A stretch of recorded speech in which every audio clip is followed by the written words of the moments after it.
ya, itu kawasannya bertambah luas akibat dari alih tanggung jawab yang dulunya merupakan hutan tanaman industri yang dikelola oleh Perum Perhutani dialihkan menjadi kawasan konservasi yang berada di bawah langsung Taman Nasional Gunung Gede Pangrango.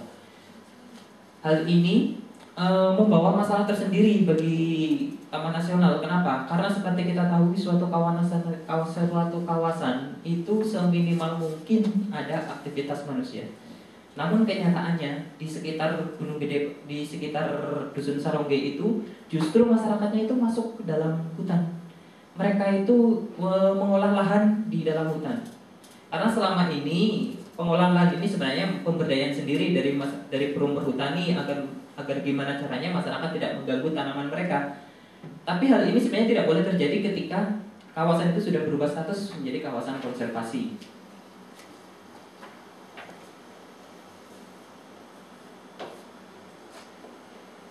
Nah, gimana caranya agar masyarakat yang tadinya tinggal di dalam kawasan mengelola tanah yang ada di bawah terjakan itu mengelola tanah, mereka Taman Nasional Gunung Gede Pangrango itu mempunyai teknik menelurkan suatu program yang disebut program adopsi pohon.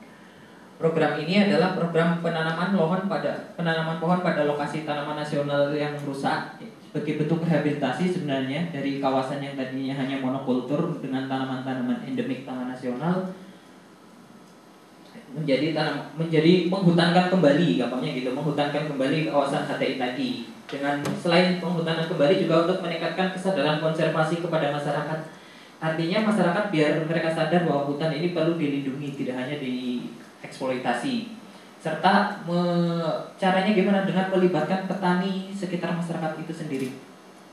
Sehingga nantinya apabila mereka tidak berhasil bisa memberdayakan dirinya sendiri. Teknisnya gimana? Teknis pelaksanaan pohon dari yang kemarin kita peroleh pertama ada adopter. Adopter ini bisa organisasi, perusahaan ataupun perorangan yang berencana melakukan adopsi pohon. Mereka akan menemui Green Radio. Green Radio ini semacam kayak organizernya kegiatan ini ya. Dialah yang berhak dia yang mengorganisasi, dia yang menyiarkan dan mencari adopter ini.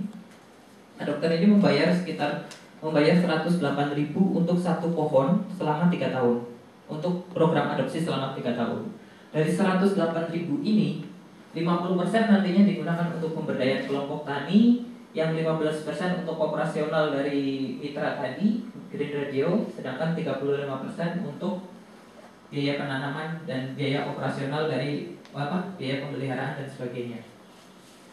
Dan apabila sudah diperoleh dari Green Radio, sudah ada adopter, ada organisasi dan sebagainya, nanti Green Radio akan berkonsultasi dengan pihak pengelola Taman Nasional ini mau ditanam di mana, teknisnya bagaimana.